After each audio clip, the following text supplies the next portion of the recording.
ये वाकया अली नामी एक लड़के का है जो लाहौर से दुबई रोजगार की तलाश में गया था।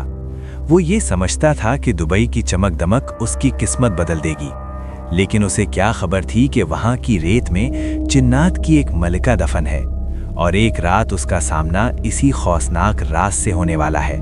तो आइए ये कहानी शुरू करते हैं। दुबई की रेत में दफनशुदा चीखें। मैं अली हूँ, लाहौर का एक आम सा लड़का, उम्र 25 साल। घर में माँ, बाप, 2 छोटी बहनें और एक भाई।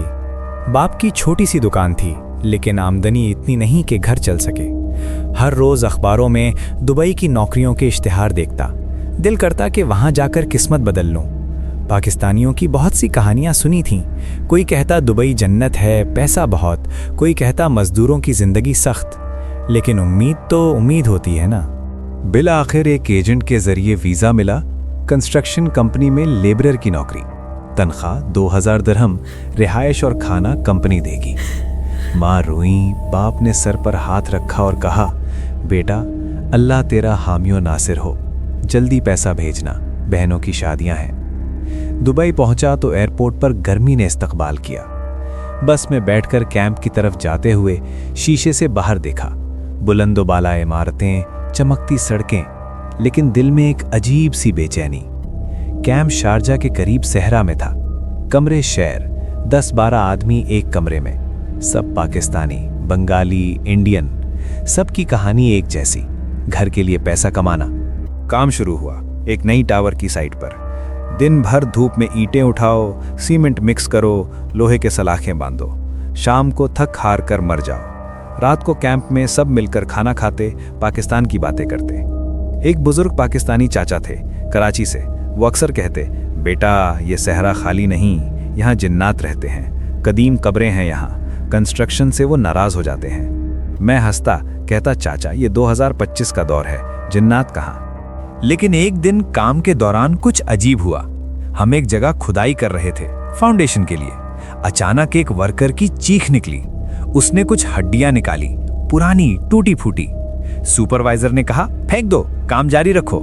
लेकिन वो भाई डर गया, कहने लगा ये कदीम कब्र है, यहाँ जिन्नात होंगे।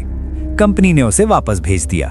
रात को कैंप में सोने लगा तो ख्वाब आया। एक औरत, लंबे काले बाल, चेहरा छुपा हुआ, सहरा में खड़ी रो रही थी, चीख रही थी, मेरा घर वापस करो।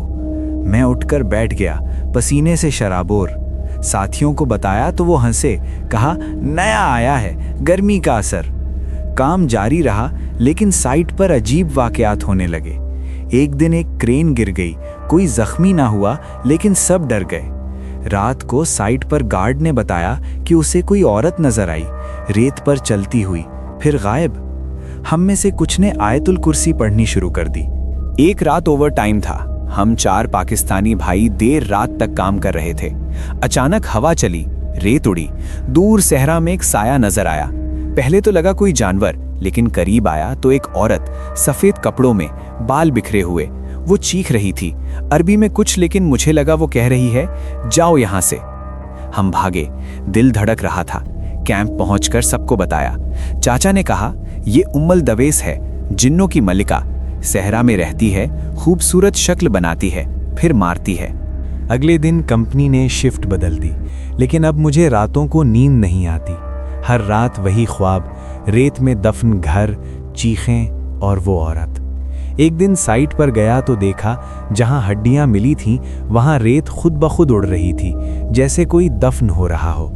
मैंने फैसला किया वापस पाकिस्तान जाना है। पैसा थोड़ा जमा हुआ था, भेज दिया घर। कंपनी से छुट्टी ली, टिकट बुक करवाया।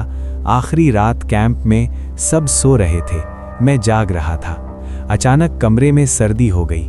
दरवाज़ा खुला, बाहर रेत का तूफान और वो आवाज़, चीखें। मैं चीखता रहा, आयतल कुर्सी पढ़ता रहा। सुबह हुई तो साथियों ने मुझे बेहोश पाया।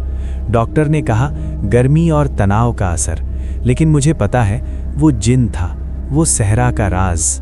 अब पाकिस्तान वापस आ गया हूँ। दुबई की चमक याद आती है, लेकिन वो रेत, वो चीखें कभी नहीं भूलूंगा। चाचा ठीक कहते थे, सहरा खाली नहीं, वहाँ दफनशुदा राज़ें हैं जो जिंदा हो जाती हैं जब हम उन्हें छेड़ते हैं। अगर कोई दुबई जा रहा हो तो याद रखना, पैसे के पीछे मत भागो, कुछ चीज़ें पैसे से महंगी होती हैं। अल्लाह सबको हिफाजत दे, आमीन। ये कहानी मकामी लोक दास्तानों और एक्सपैट वर्कर्स के तजुर्बात से मुतासिर है।